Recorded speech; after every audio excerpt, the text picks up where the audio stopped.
So, kaya pag nagbabakuna ako, lalo na maaraw, kasi magbabakuna ka lang naman, usually, pag maaraw, masarap mag-barbecue sa garden. Okay. You know?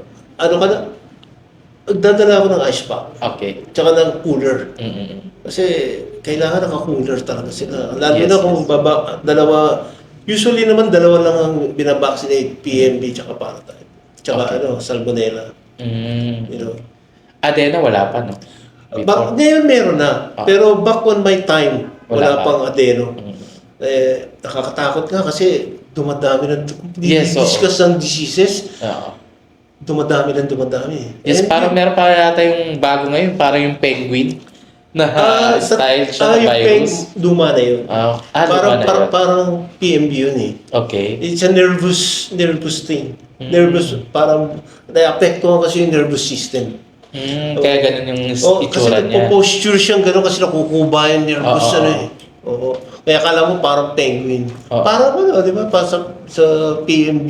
Oo. Di ba, umiikot ang ulo. Umiikot, Parang yes. ganun. Oo. Yeah. So basically, nakakatakot isipin kasi sometimes kasi yung mga hindi nagbabakuna. Mm-mm. Kasi ako, I work in a veterinary clinic. Mm-mm. Vaccination is a must. Yes. Hindi pa pwedeng wala kang vaccination. You know? Okay.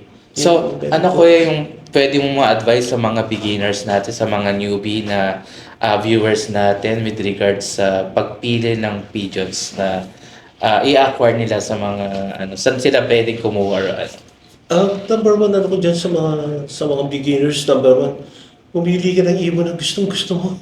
Okay. Kasi kung hindi mo gusto yung makukuha mong ibon, hindi mo mamahalin yan eh. Mm-mm. Hindi mo pupunta, kasi iba talaga as a young kid, when you really like the bird, Mm-mm.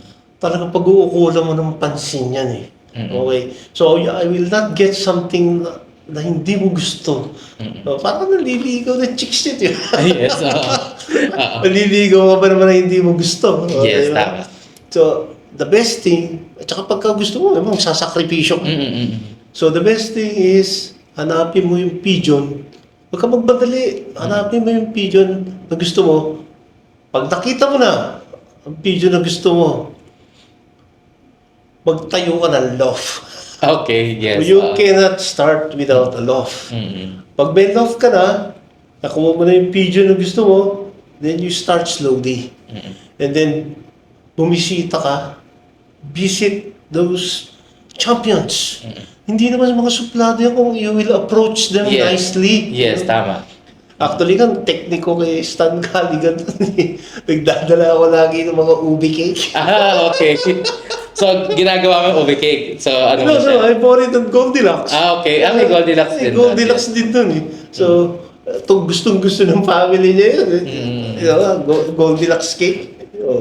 Ganun ba, be friend, champion, hindi naman sila suplado eh. Yes. And ang purpose mo lang, huwag mo siyang pagsamantalahan. Yes. Ang purpose mo is to learn. Yes. And eventually, kung maging talagang kaibigan mo siya, o kung maging talagang gusto mo talaga, o magustuhan ka rin niya, depende yan eh. Depende yan sa attitude yun, dalawa. You know? Then, he could teach you everything he knows. Yes. You know? Kasi pag hindi, they will not teach you the inner thing of pigeon sport. Yes. Kasi why will I teach you? You will be bragging later on. And then kakalimutan mo ko, sisiraan mo pa ako later on. Which, nagyayari yan. You know? But if you have a good heart, there's a lot of good heart champions right there. Good heart pigeon flyers. Kasi ang inalaga natin for me, tingin ko Holy Spirit yan eh. Yes. You know, ginaguide tayo yan for a better life, for more blessing in life. So, yung mga tao na kukunti lang naman yan eh. Yung mga taong mga suwail, yung mga taong mga hindi totoo sa sarili, manluloko, pero natural na yan. Sa lahat naman ng gupat may ahas, di ba? So, piliin mo rin. Piliin mo yung good friends na maayos din makisama sa'yo. And you will enjoy the pigeon support. Yes, Wala totoo. ka bang hinalakit, wala kang and kung sa tingin mo yung isang kaibigan, binibitray ka, forget about it. Yes. Concentrate on the good ones para yung life mo is better and you will have the championship in the future. Yes. Di ba? Yeah, naniniwala ako dyan kasi I believe in karma. Okay, so thank you so much po sa pagpapaunlak ngayong araw na ito. So, meron ka ba po yung gusto i-shout out or pasalamatan before tayo we end? Pasalamatan ko lang naman yung mga naging mentor ko. Like Lou Stevens. You know, Stan Caligano, although he passed away. And to Gumer Verbruggen in Belgium, who still continuously helped my good friend Alan Karamian. He gave him some Verbruggens. Okay. You know, I was say, hey Alan, you're now the next Verbruggen ace in America. Okay. You know? How about shout out natin yung mga members natin ng Bonus 0751? Shout out natin yung 075, mga members ng 0751 Bunag Knights. You know, at saka yung mga Piper's Brothers natin dyan na hanggang ngayon nagtuturo rin sa Pigeon Sport. Mga leaders din in different GC groups. Yes. You know, like Bro Aaron. Nintay ko na ulit mag-reunion tayo, kuya eh.